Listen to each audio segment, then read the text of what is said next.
Paul Salerno said, raw honey's okay. Do you need to ask that question? What do I think?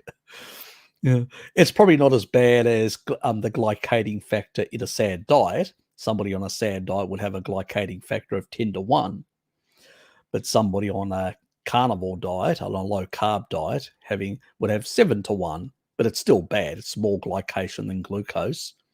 It may not raise insulin to the same level, but insulin signaling is not the only thing that causes derangements in the body.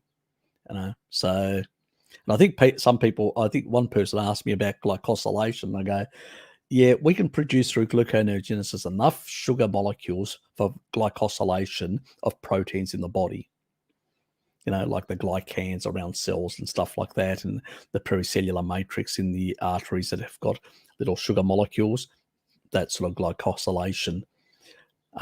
But we don't need excessive glycation or advanced glycation end products that really stuff up the, not only the tissue types like sugar and highly glycating sugar like fructose will collapse the pericellular matrix in the bloodstream for up to 6 hours.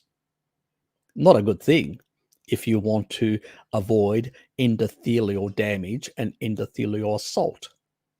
That's the mechanism. We know the mechanism. You can do it in any animal, humans, rodents, any mammal.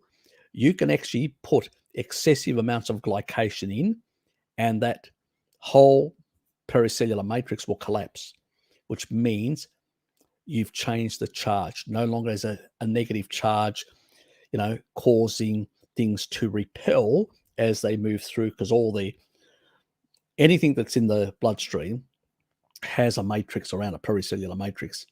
Okay, so yeah, it's hydrophilic, and so that will have a pericellular matrix and those little glycans on for signaling purposes, plus these hairline structures that actually, and even the bacteria themselves, what we call the LPS, or the lipopolysaccharide, that little hairline thing that like a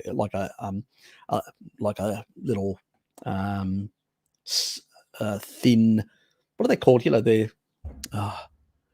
people that douse, that sword fight with those little thin type of swords. I'm trying to remember the slim lines. It's like that. It's like this little pointy type thing that comes out. Well, that actually creates a negative charge around the bacteria, so it can flow and not stick. So. But what happens is it cleaves off and falls down, and too much of that can create reactivity.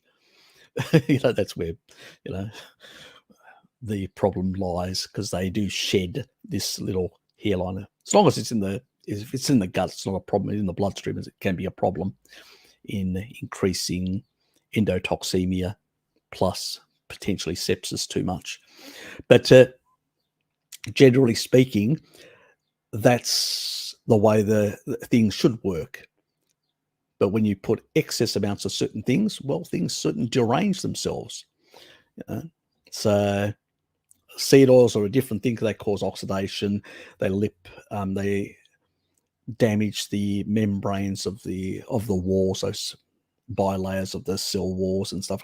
They cause other types of derangements, which make that not operate properly, or the cells and things become sticky as well and interacting, and you increase the sort of positive charge and reduce the negative charge. This is where earthing helps bring in more electrons to stabilize tissue, because really oxidation, what it is, the loss of electrons. That's what oxidation is.